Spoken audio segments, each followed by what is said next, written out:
who weren't able to don any spirit material today, let's remember that Gary has a new shipment of clothing in, accessories, t-shirts, jackets.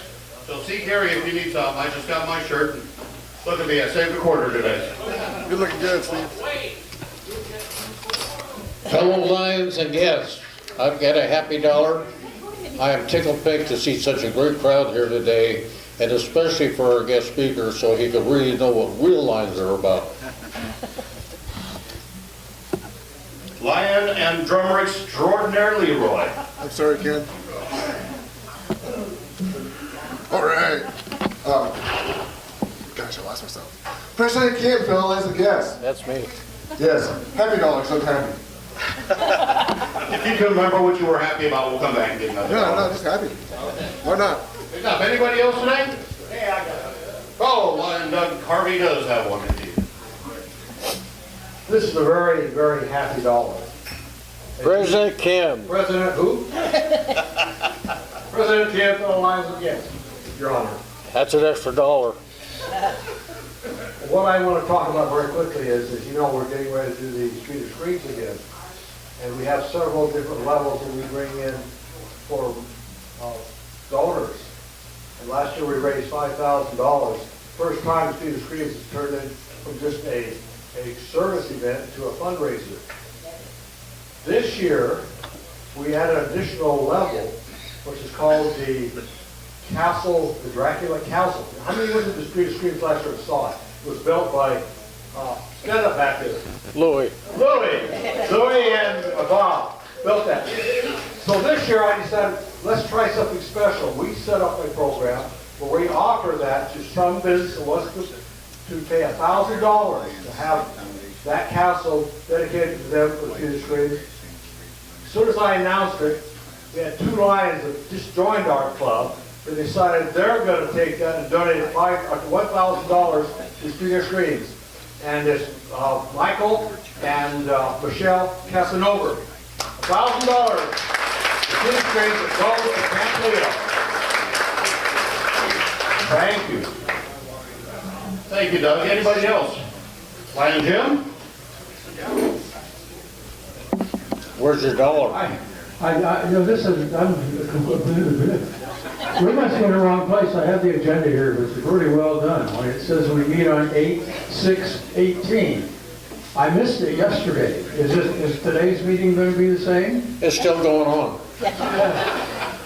Aha, I should have guessed that, President Ken.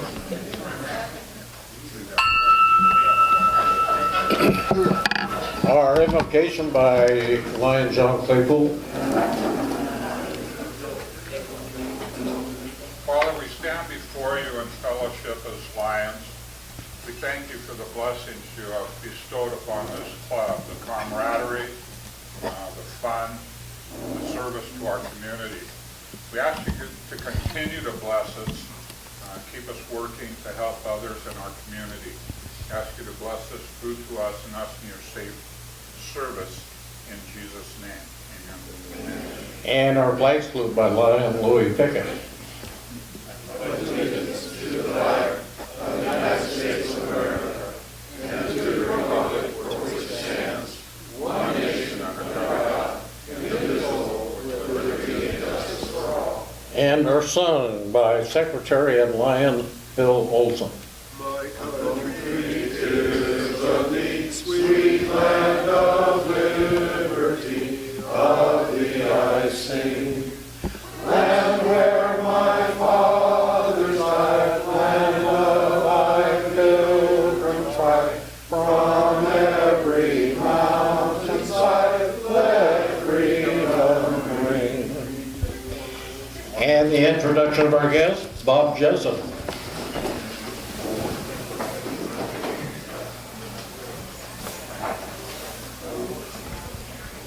Presidents, Ken, fellow members, and friends. We have a lot of guests today, so I'm going to walk the microphone around to the club members that have guests. Donna, you're up.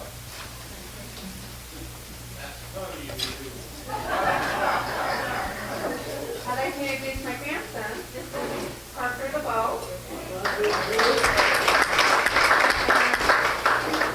The other half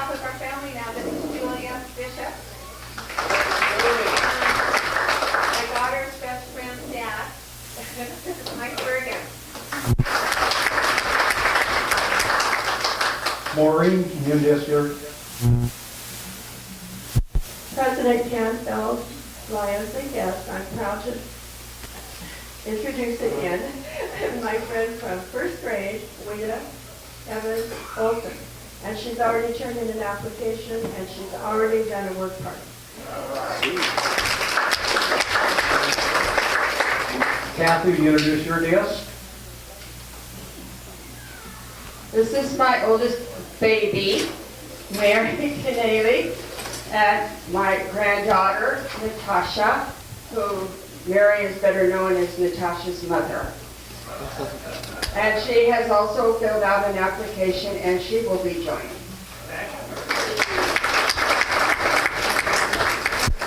Mike, will you introduce your two guests, please? I have Michelle's dad and mom here. They have already turned in their application and will hopefully be guests or official Lions next week. And Sue is already on kettle corn.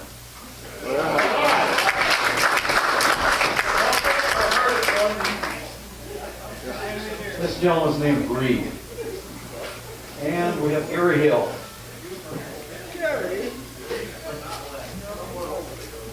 King Lion again, fellow Lions and guests. Yes, I'm very pleased to introduce my daughter's daughter, Sabina Masters. Yeah, she's not typically shy, however.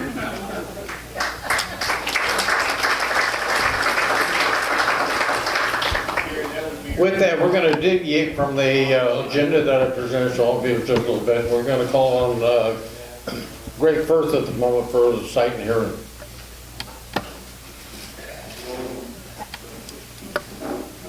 President Ken, fellow Lions and guests, tomorrow night is our monthly meeting for Sight and Hearing Foundation. For you new members and future members, it's a separate entity away from the club. That's where we provide eyeglasses and hearing aids for those that can't afford them. Anyway, tomorrow night is our monthly meeting, 6:30 at Canterbury Park. Anybody is welcome to attend to see what we do. If that's for me, I'm in the tub. Gail, do you have sunshine report real quick? Okay, Bill Pontius is in the he went to the hospital last week. Bill Pontius went in the hospital last week, and Ron Stoppler has more information. Bill's wife couldn't wake him Wednesday morning. She took him to the emergency room. They thought he had a stroke. Turns out that he had a blood clot that went to his brain. And here's the term I'm going to use. This was a word salad. The damage caused all the words in his dictionary to get mixed up, so he has having a hard time remembering words. He's getting better every day. He's still not driving. He's got a balance problem, but he's on the road to recovery, so he's home now. And there's a card going around. Please sign for him. Thank you, Ron. With that, we will get back onto our agenda. At this time, we'd like to introduce our zone chair, Marilyn Patterson, who would like a few minutes to talk about LCIF and next week's activity with our district governor. Marilyn?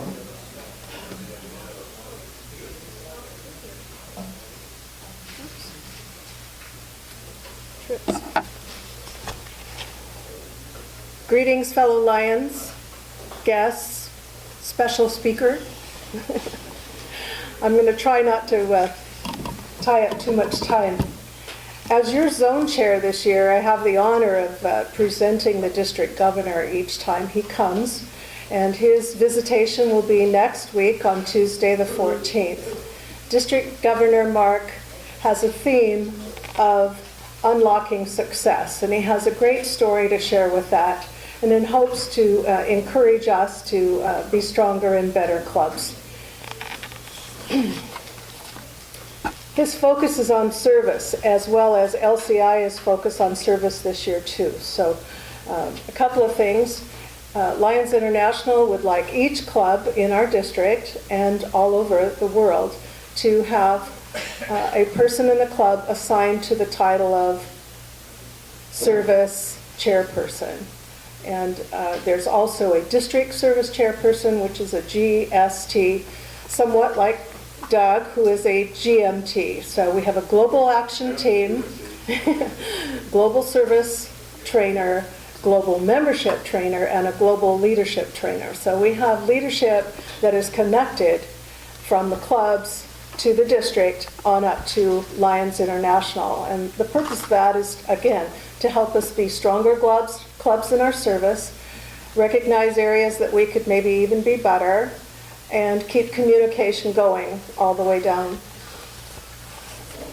So Steve has passed out a questionnaire. I think I'm missing a few pages, not quite enough. But this is my special assignment as zone chair, is to ask each club what service that you do you feel impacts your community the most, and as well as makes a difference with the club members too. So I've sent out a sheet of paper because I figured if I asked for conversation, we'd definitely tie up the rest of the meeting. So because we're so large, I think that we have several services, very difficult to choose one. So if you would mark 3 of your favorite ones that you feel are best out into our community, then I will take those at the end of the meeting and tally them up. And one of them, I hope, is on top. If there is a tie, I'm going to ask President Ken to choose which one we would need. I have to take that back to the district governor, so it's a very important exercise today. All these things we do. I know, that's all you do. You will do all those. Ken can't read, could you have somebody else do it? Pick one that you feel is best, or the top service in our club. They're all good. Yes, Greg. Just check mark your 3 that you feel are the top ones. I'm sure that there's going to be one that's chosen on top of that. All right, turn them into past District Governor Steve. That would be great. So, and then for those of you that didn't get one, who's missing one? Just go ahead, table. Okay, I will share that with you after the meeting, and we'll get it worked out. Okay. So, what? Oh, I thought you said something. Okay. And then the other thing that I need to cover is the district governor protocol, which I think this club is very used to. So just as a reminder, when the district governor comes, the procedure is to have the president introduce the zone chair, and the zone chair introduces the district governor. And as usual, we will stand and clap for our district governor. And when he is finished, and We're starting off as tied this year. no tie this time. So that's another club, isn't it? We can take it over. Right. But because of the service emphasis, in the fall, there's a service symposium that is being sponsored through the district. And each club is being asked if they would participate by developing a trifold that represents some services that we render. So I have had commitments in the 7 clubs in our zone, at least 4 and possibly 5. So I'm really excited about that. And I will give you more information as we get closer to that time. But I've currently asked, because I think Street of Screams is a great one to show off, so I've asked Doug Harvey to put that one together. And I'll take a look at what the choices were too. We might want to do something that the choices have been made on. But I think our reading program that we are offering to the schools at Columbia Heights is also an excellent one. It's to be shared with other clubs so that we can, it's kind of like a science fair. We walk around and get to see each one of those displays, share ideas, and develop friendships with other Lions. With that said, I'm going to hand President Ken some information. He has to make sure we do it right next week. And I also have a zone newsletter, not sure if you've seen it, so I'm going to give you that. And I think I should sit down so the meeting can move on. Thank you.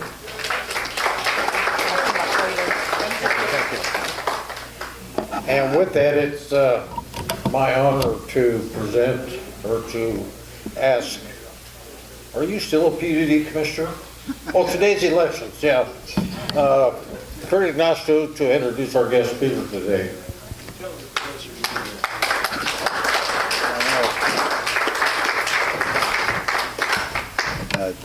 Thank you, King Ken, I guess.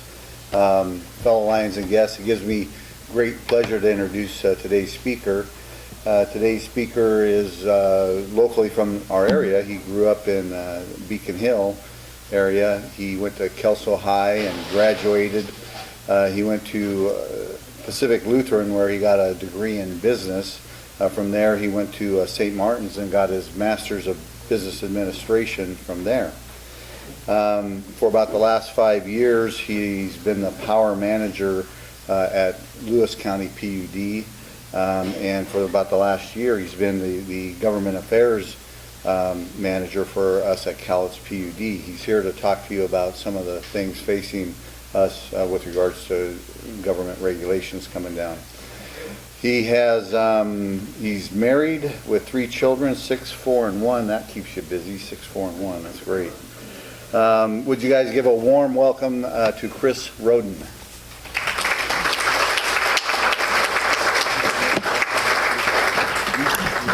Thank you very much for having me here. I make it a habit of thanking the groups I get to present to, and groups like this, I really am thankful to be able to present at.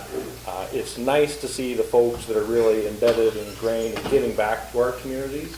I didn't directly get a scholarship from this group, but from the Kelso Lions Club, I did get a scholarship, and I presented to them yesterday. And I think we need to recognize groups like this. And so they help me go away to college. I get to come back now, get back to the community, work with groups like you. So thank you very much. The work you do in this community is very much appreciated and very, very important. So one of the other community efforts that I want to talk about actually relates to the PUD. So who can tell me what the first initiative to the state of Washington proposed? Okay, I've yet to have somebody answer that question. So the first initiative in the state of Washington is the initiative that actually allowed for the formation of public utility districts. And that paved the way, I believe in 1937, please don't fact check me, for the creation of our publicly owned, locally governed utility. Prior to that, utilities were driven by investor-owned corporations where there was stocks and bonds and dividends and shareholders, and they were driven by profit and economics.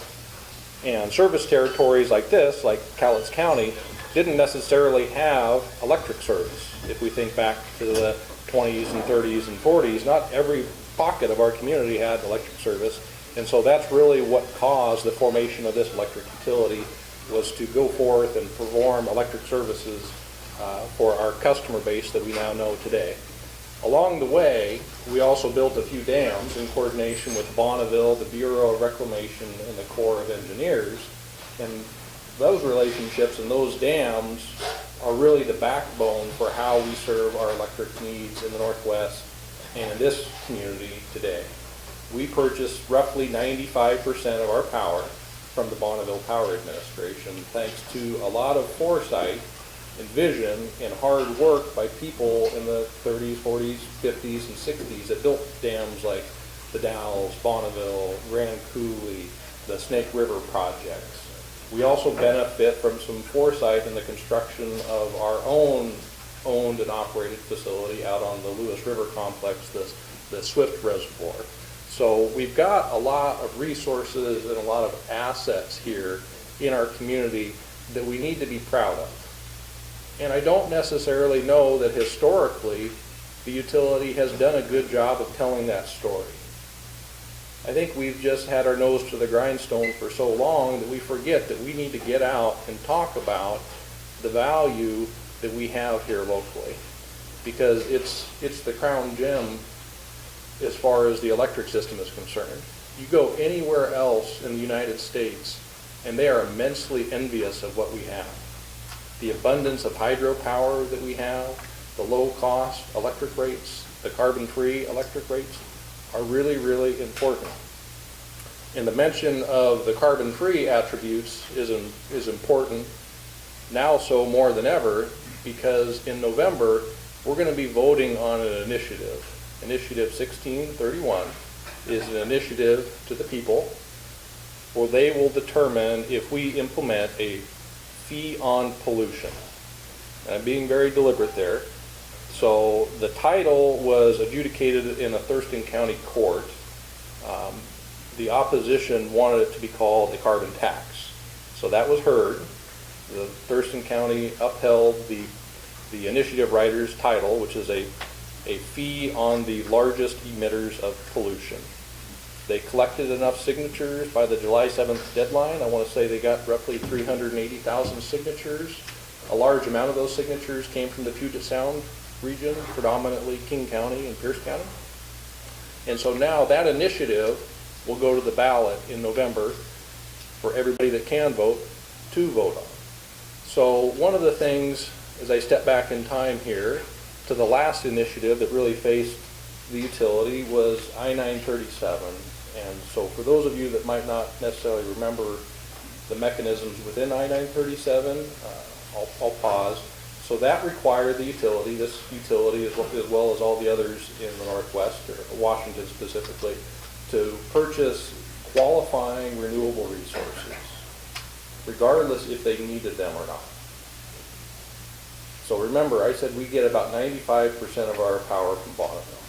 We also get additional power from our Swift River projects. So coming into that initial initiative, we didn't necessarily need additional resources. So the utility saw it in the best interest of its customers to go out and procure some wind assets. So we also have purchase arrangements and ownership arrangements for 2 wind farms in the Columbia Gorge by Roosevelt on the Washington side of the river. So we use those resources to meet our compliance obligations for I-937, and that's caused a lot of costs to be borne by our customers. Right? So again, we don't have dividends, we don't have shareholders. That doesn't cut into our profit and loss statement. There is no profit and loss statement. So any cost that we incur goes to our customers in the form of rates. And that's really important. And I don't necessarily know that that was a story that was really conveyed in I-937 in 2007. So that's why I'm here today. That's why I was speaking at Lions last night and at several of the chambers before that. Our management, our commissioners have said we need to get out and actively tell this story. Now, I cannot advocate as a public employee for or against an initiative. This is all governed in law, what I can and can't do. Everything I say here today is hopefully going to leave you feeling very, very neutral on the issue. I can do analysis. I can provide factual information. We cannot offer public resources, again, to take a position in support of or in opposition to the issue. But I can be available, the PUD can be available, and we can share factual information.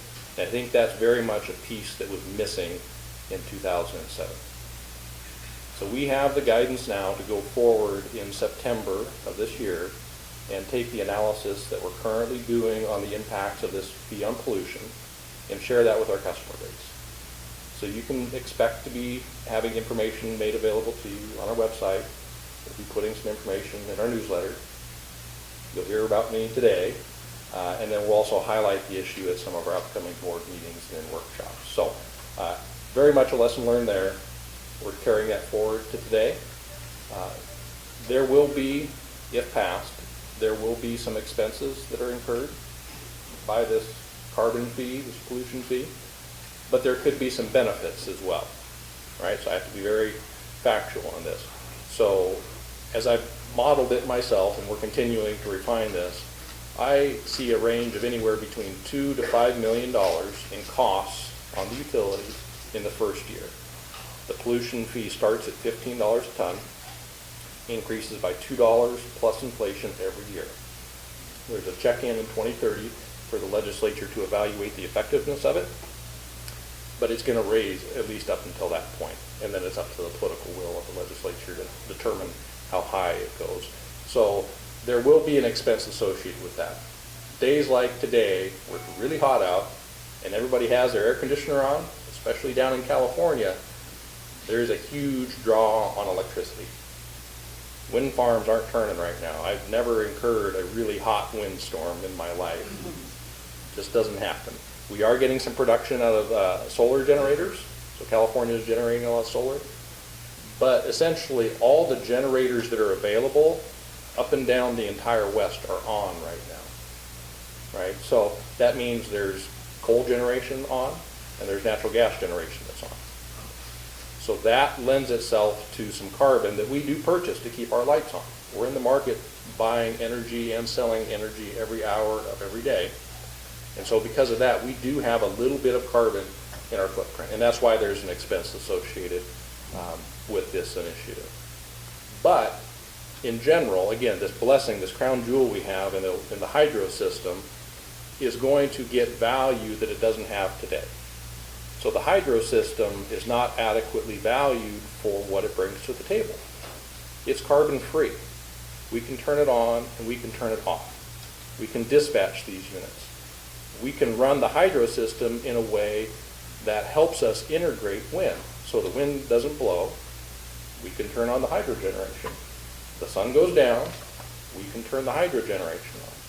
We're not being adequately compensated as a utility or as Bonneville for those attributes, for helping everybody else accomplish their environmental goals. So that's one of my key objectives. That's why I spend a lot of time in Olympia and a lot of time back in DC and a lot of time in California, is to actively advocate for our interests, and make sure we are compensated for these things. So that when we do put a price on carbon, a tax, a fee, whatever you want to call it, that we get recognition for our investment in SWIFT, or our investment in Grand Coulee. So those things need to more than offset that $2 to $5 million expense rate. So my initial estimates are in the range of magically $2 to $5 million in benefit. And I'm being very, very conservative in my estimates. I think it's prudent in the utility's sake to take a very conservative, pragmatic approach to modeling. And we're going to continue to refine this. We're working with a consortium of other utilities in the Northwest to provide varying model looks, and then we'll take all of those different analyses, compile them, and share our lessons learned. So that was a little bit on the history of the formation of our utility, a little bit on the initiative in and of itself. And I'll pause here. I can open it up. I'm a lineman by training. I usually don't wear a tie, so I can talk about pretty much anything you want to. Please. PUD would be paying on that carbon tax is a small pittance in comparison to what the headquarters landfill will be required to pay. A small pittance. If that goes through, we can expect our rates for our garbage to go up as well as our power rates. That sounds more like a statement than a question. It is a statement. Okay. Thank you. What's it going to be the cost to me as a taxpayer? So Just about the pump. yeah, I think that's a really important question. So he asked, what's the cost going to be to me as a voter, right, as a citizen? So this initiative does not regulate only the electric sector. It also regulates natural gas. So if you use natural gas to cook with or run your hot water tank, then there would presumably be a cost associated with using that fossil fuel, that emitting resource to serve whatever your needs are. And I couldn't tell you. But there's also maybe a little bit more of a forefront issue with transportation. So I drive a fossil fuel vehicle. Refiners would be taxed in this instance. So it wouldn't be directly the customers, it would be the refiners. But it's anticipated that those costs would ultimately translate at the pump. So general rule of thumb, and there's a lot that can argue about this, you see about a third of the tax show up in the electric sector. So if it's a $15 price on the electric sector, I anticipate $5 of that to show up in my markets. At the pump, if it's a $15 tax, you can expect to see roughly 10 cents to 15 cents at the pump, right? So you just move the decimal point. I think that's a very conservative estimate. So depending on how much you fuel your vehicles, you could expect to see a cost increase at the pump. This is me not being in the transportation sector. I'm the electric sector guy, but important for everybody here to know, it touches really all of the emitting sectors in the Northwest. Chris, the group might be interested in knowing, because it's going to be generating funds, what those funds are going to be earmarked for with regards to the initiative. Yeah, so great question. I think the first thing to note is it's anticipated that this fee will generate roughly $1 billion in the first year, which is a lot of money. And how that money gets spent is really, really important. And the policy wonky guy in me wants to pause to talk about the difference between a fee and a tax, because it's really important. Fees, like your vehicle fees, or your licensing fees, are generally intended to be constrained to the department that they're collected in, versus a tax, which the legislature has the ability to appropriate them throughout their different programs. So a tax could be appropriated and used to fund education, or used to fund transportation projects. Because this is a fee, and because the initiative does illustrate where the money will be spent, 70% of the money is intended to go to clean energy projects.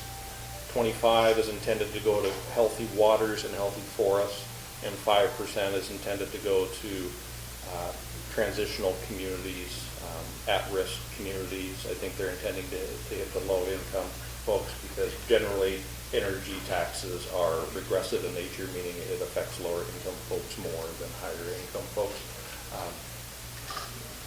As far as the utilities perspective is concerned, each of these three buckets of money are available to the utility. The governor appoints the folks that are in charge of these boards, and it's anticipated that folks like the PUD will be able to get that money by writing a grant. That's the short way of saying it. So we will pay this tax. Let's say we pay $2 million in a year. We would have the ability to write a grant and have access to that money. Unfortunately, there is no utility sector representation anywhere on any of the boards. It's comprised largely of labor, tribal interests, environmental interests, technology interests. There's nobody from the electric sector is represented on any of the boards.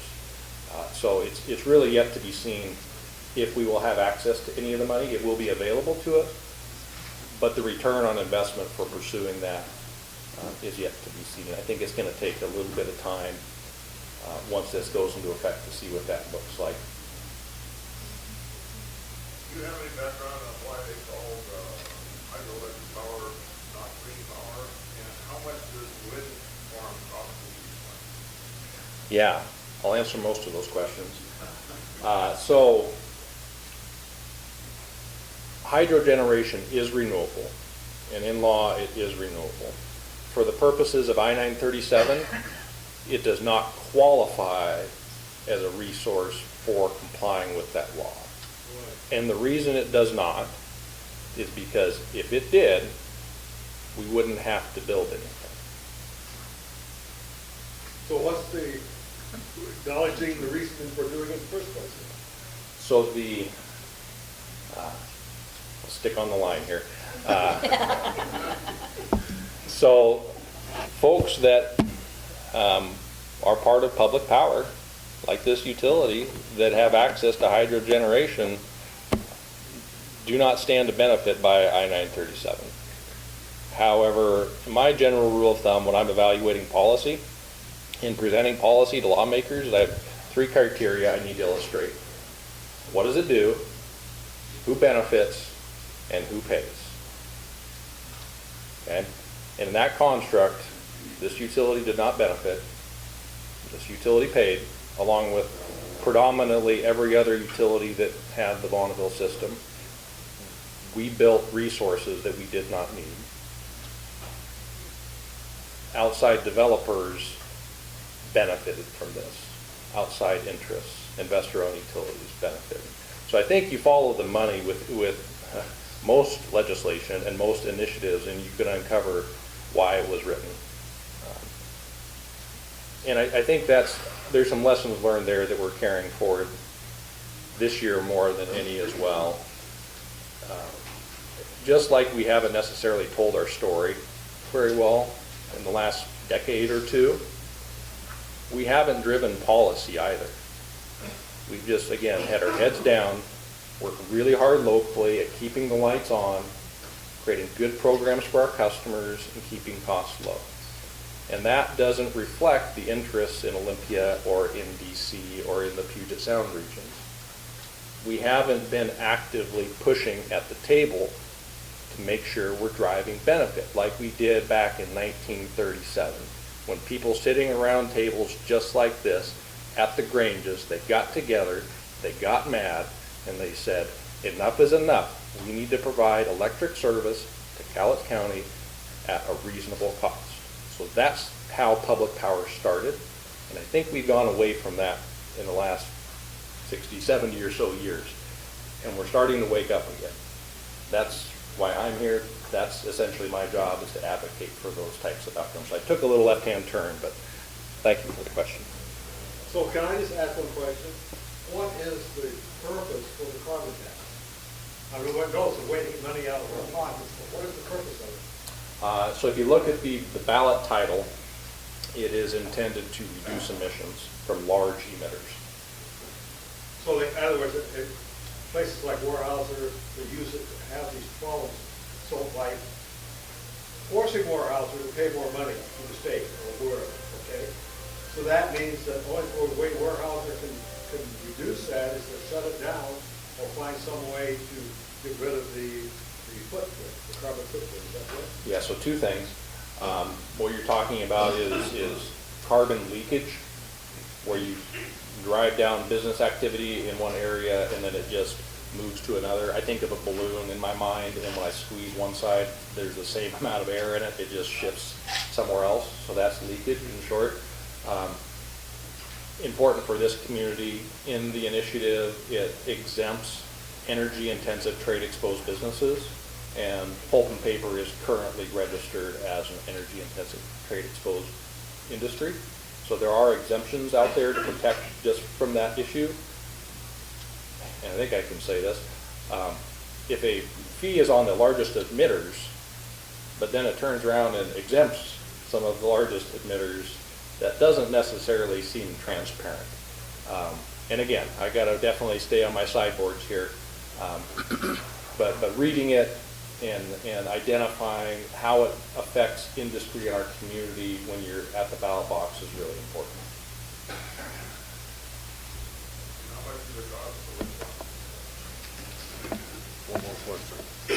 So that's a really difficult question, honestly. How much does it cost? How much do our wind farms cost? Right? And not that I can't answer it. It's just, am I looking at the cost basis with all the upfront capital? Am I looking at the annual operating costs? I can say that in a year, there are anywhere from $2 to $6 million that are used to operate a facility that we don't need. Again, we had the resources to begin with, but we did have to comply with the law. There was a law passed, and we had to comply with it. I couldn't accurately tell you that number off the top of my head. But I think that's an excellent question, right? And it should inform the decisions we make going forward. There were a lot of decisions that were made, and like I've been trying to illustrate here, there's a lot of learnings that are carrying forward. And so I can only speculate as to why the decisions were made at the time that they were made. I wasn't here. But I can say that I think we have a good decision-making framework. We have some good, sound business policies that we operate under now that are helping us into making better decisions going forward. But yes, it's a net expense for the utilities. George, one more question. Back when the wind farm was basically finished or something, it was in the paper that state of California owed PUD like $800 million for power with the wires and they were talking about not paying it. Did we ever get that? So that, if I can find that invoice, I will resend it to them. So maybe to clarify a little bit, if we remember a little company called Enron about a decade or two ago, there was a bit of an energy crisis that happened. Short story, California ended up owing the Northwest hundreds of millions of dollars. Those settlements to utilities in the Northwest, so not just this utility, but utilities throughout the Northwest, are just now really coming to an end and being settled out. To my knowledge, this utility doesn't have any specific invoices outstanding or specific claims that we're endeavoring right now. But the Bonneville Power Administration, who we buy our power from, has been actively litigating on some of these issues. Good, thank you. And before you sit down, first of all, there's a Pioneer Lions mug that when you go to Olympia, be sure you fill it with the right beverage to put That's right. those on. Wax them on one. And an application to join the greatest service club in the world. That's good. Thank you very much. Thank you for being here today. With that, it's time for our food drawing first. Ladies, you relay for life.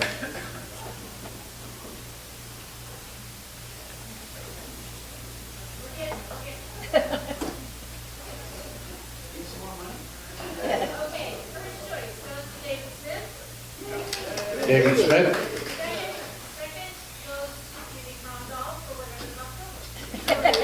Judy. That means everybody goes to Judy's house for dessert tonight. The white ticket. 3966. 3. 9. How many's left in here? 0. Oh, Gina. Gina, all the way up there in front. Her name is Gina. What'd I say? Gina. Beautiful Gina. How's that? Thank you. The red ticket, 054348. Steve Patterson, where are you going to go, Steve?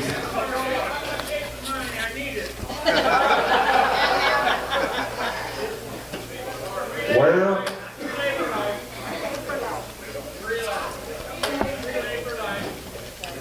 And with that, we want to remind everybody next week, next Tuesday is a very, very special day as we have our zone leader and our district governor here, and we're going to have quite a few new member installations. Make sure that you be here. The one thing that we want to keep reminding everybody, Dolly, real quick, the picnic is not the 9th, but the 29th.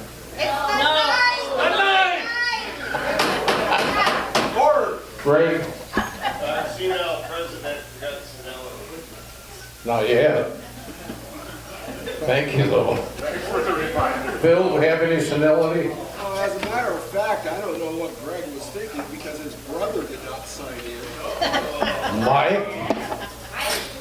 Mike Burke didn't sign in?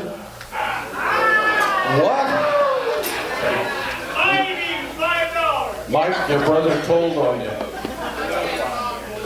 Lovely Patricia Osborne signed in, but she forgot to sign in her husband Lloyd. Lloyd? You need to talk to Pat. She didn't sign in. You. Pat signed in, but you didn't sign in.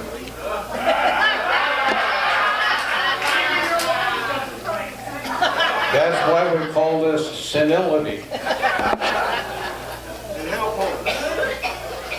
And of course, Wait a minute, we'll go to the biggest senility problem we have in this club. Mr. Hal Palmer, you did not sign in again.